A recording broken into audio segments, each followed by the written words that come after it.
Il y a plusieurs quartiers où la délinquance augmente au fur et à mesure du temps et des années et ça va en s'empirant. On a envie de partir, simplement on a envie de partir, on a envie de passer à autre chose.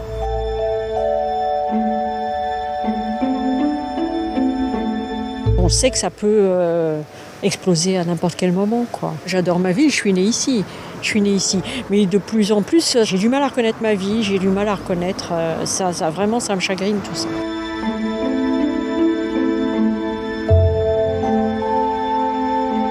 Un sentiment d'injustice, un sentiment de servir d'appât, de servir de jeu parfois. Donc c'est quelque chose que nous on n'avait jamais connu, ça, le tir à balles réelles. D'autant plus que dans certaines situations, il y a des phrases d'incivilité qui sont très impactantes individuellement, du style on te retrouvera, on a ton adresse, etc. etc.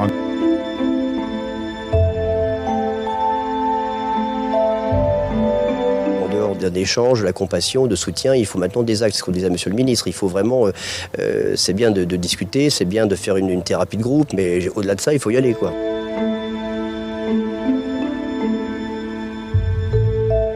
Je suis venu pour dire aux sapeurs-pompiers tout le dégoût que nous inspire l'acte qui a été commis contre le sergent qui a été attaqué, a commis une agression. Et cette agression qui a été commise sur lui est une agression contre la République. L'année dernière, il y a eu 2045 pompiers qui ont été agressés. Et c'est 2045 agressions contre la République. La République est partout chez elle, les pompiers sont partout chez eux.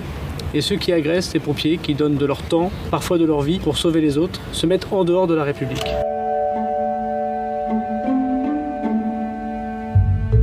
D'habitude, on avait une violence du quotidien. Là, maintenant, on est confronté à des tirs de mortier. Essentiellement les forces de l'ordre, mais quelquefois également les sapeurs-pompiers. Aujourd'hui, il y a de la colère chez les sapeurs-pompiers. Il y a de l'incompréhension. Et je ne pense pas qu'on soit au niveau d'un droit de retrait. Parce que de toute façon, porter secours, c'est dans nos gènes. Mais par contre, il faut que ça se fasse dans de bonnes conditions. Il faut absolument que la réponse soit dissuasive. Il faut que les personnes sachent que si elles s'en prennent au secours, aux sapeurs-pompiers notamment, derrière, ça coûte cher.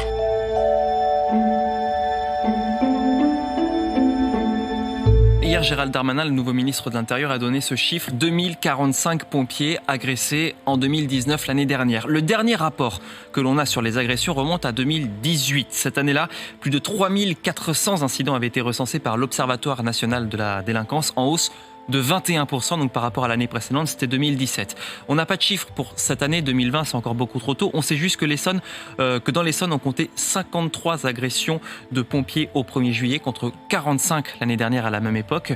Des pompiers de toute la France qui ont manifesté ces derniers mois, comme dans l'Aisne. Dans l'Aisne, justement, on a un chiffre. Au moment du déconfinement, par exemple, des pompiers étaient visés par des jets de boules de pétanque alors qu'ils avaient été appelés simplement pour un feu de poubelle.